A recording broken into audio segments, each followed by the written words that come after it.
నమస్తే welcome to yo-yo TV. తండ్రి నడుపుతోంది పాన్ షాప్. ఇంట్లో ఆర్థిక ఇబ్బందులు. అసలు క్రికెటర్గా ఎదిగే పరిస్థితే లేదక్కడ. కానీ ఆ కుర్రాడు మాత్రం ఆశలను చంపుకోలేదు. ఓ సీనియర్ సహాయంతో ముందుకెళ్లాడు. క్రికెట్లో పేరు తెచ్చుకున్నాడు. ఈ పట్టుదలే అతడిని కోటీశ్వరుడి చేసింది. ఐపీఎల్లో ఏకంగా 5 కోట్ల రూపాయలు పైనే పలికే అవకాశాన్ని కల్పించింది. ఈ కుర్రాడే శివం దూబే. తాజాగా ఐపీఎల్ వేలంలో రాజస్థాన్ రాయల్స్ అతడిని 5.8 కోట్ల రూపాయలు పెట్టి సొంతం చేసుకుంది. అయితే దూబే ఈ స్థాయికి చేరుకోవడానికి ఎన్నో కష్టాలు ఎదుర్కొన్నాడు. కనీసం మంచి గ్లౌస్ కొనేందుకు కూడా ఇబ్బంది పడ్డ దూబే ఇప్పుడు Jos Buttler, Trent Boult, Ravichandran Ashwin వంటి ఆటగాళ్లతో డ్రెస్సింగ్ రూమ్ ను పంచుకోనున్నాడు. ఈ క్రమంలో ఎవరి శివం దూబే ఐపీఎల్లోకి ఎలా ఎంట్రీ ఇచ్చాడు అనే విషయాలను శివం రియల్ స్టోరీలోనే తెలుసుకుందాం.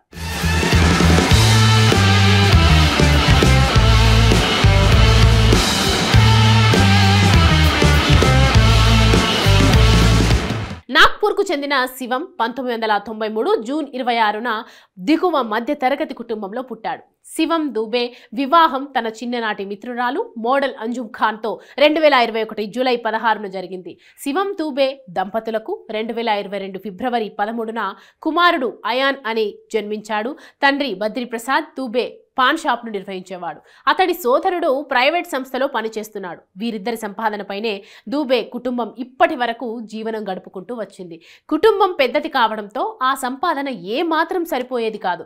చిన్నప్పటి నుంచి క్రికెట్ను ఎంతో ప్రేమించే శివం మాత్రం ఎప్పటికైనా ఈ ఆటలో ఓ స్థాయికి వెళ్లాలని కలలు కన్నాడు. ఇది అంత తేలిక కాదని అతడికి బాగా తెలుసు. డబ్బులు ఉంటేనే ఈ ఆటలో ముందుకెళ్లగలని కూడా అర్థం చేసుకున్నాడు. ఈ సమయంలో విదర్భ మాజీ క్రికెటర్ దివంగత సుదీప్ జైస్వాల్ దూబేలోని టాలెంట్ ను గుర్తించారు. వృత్తిరీత్యా న్యాయవాది అయిన సుదీప్ జైస్వాల్ అడ్వకేట్ ఎక్స్ఐ అనే క్రికెట్ క్లబ్ ను నడిపేవాడు. ఆర్థిక స్తోమత లేని ప్రతిభావంతులైన ఆటగాళ్లకు అన్ని విధాల సహాయం ఈ క్లబ్ తరపున సుదీప్ చేసేవాడు.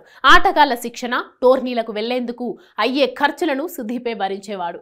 దూబేకు కూడా ఆర్థికంగా సహాయం చేసి మెంటర్ గా వ్యవహరించాడు. అతడి పరిచయమే దూబే కెరియర్ ను మలుపు తిప్పింది.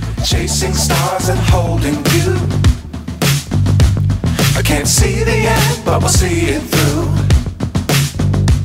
దీంతో విదర్భ అండర్-19, అండర్-23 జట్లలో చోటు దక్కించుకున్న శివం సత్తా చాటి సీనియర్ జట్టులోకి వచ్చాడు. 2019లో భారత్ తరపున బంగ్లాదేశ్ తో జరిగిన T20 టోర్నమెంట్ ద్వారా అంతర్జాతీయ క్రికెట్లోకి అడుగుపెట్టి ఇండియన్ ప్రీమియర్ లీగ్లో 2019, 2020 రాయల్ ఛాలెంజర్స్ బెంగళూరు, 2021లో రాజస్థాన్ రాయల్స్, 2022లో చెన్నై సూపర్ కింగ్స్ తరపున ప్రాతినిధ్యం వహించాడు. T20లో మాత్రం దూబేకు మంచి రికార్డు ఉంది. లోయర్ ఆర్డర్లో వచ్చి పవర్ హిట్టింగ్ చేసే సత్తా అతడికి ఉంది.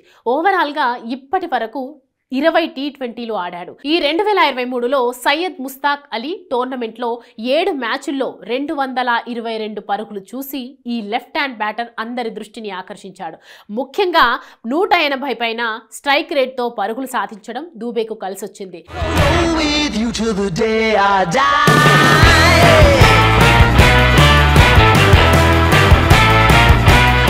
బెంగాల్స్ పై 20 బంతుల్లో 58 పరుగుల innings highlight.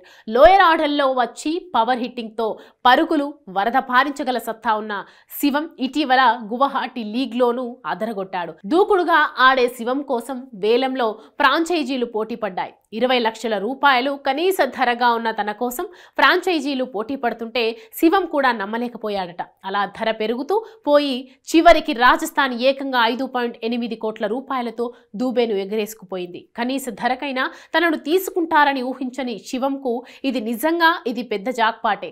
Rajasthan Royals Yashasvi Jaiswal, Ravichandran Ashwin కంటే శివం దూబే సంపాదన ఎక్కువ కావడం విశేషం. ఒకప్పుడు గ్లౌస్ కొనడానికి కూడా నా దగ్గర డబ్బులు లేవు, కానీ సుదీప్ సార్ వల్లే ఈ స్థితిలో ఉన్న. వేలంలో ఇంత డబ్బులు వస్తాయని కలలో కూడా అనుకోలేదు. చాలా ఆనందంగా ఉందని శివం ఉబ్బి తబ్బిబ్బయ్యాడు. ముందు శివం క్రికెట్ లో ఎలాంటి రికార్డ్స్ ను క్రియేట్ చేస్తాడో చూడాలి.